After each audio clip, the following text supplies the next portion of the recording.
If scope creep is the problem, change orders are the tracking system.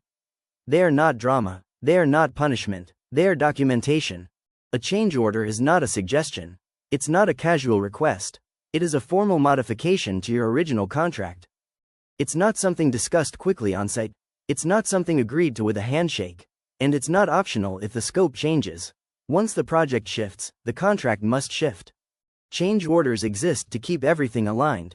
Scope, cost, timeline. Without them, projects drift into confusion.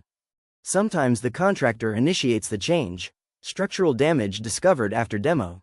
Code requirements that weren't visible before opening walls. Soil conditions. Framing that won't pass inspection. These aren't upgrades, they're corrections.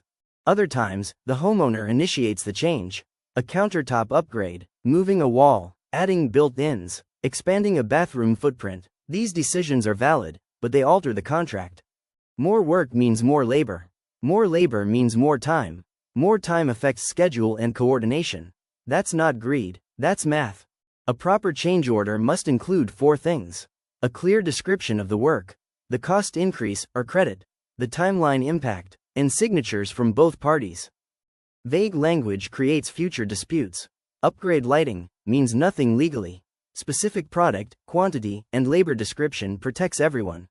Many homeowners focus only on the price, but changes also affect scheduling. Materials may need to be reordered. Trades may need to reschedule. Time is part of the cost. The most important rule: change orders should be signed before the work begins. Not after, not mid-install, before. If it's not written, it doesn't exist. Memory fades, conversations blur, documentation protects everyone. Change orders aren't the enemy of your project. Unclear expectations are. When documented properly, change orders keep you in control. Make sure to like and subscribe to Fort Wayne Builds GC for more contractor truths. Up next, part 3, mastering the punch list, your final quality check.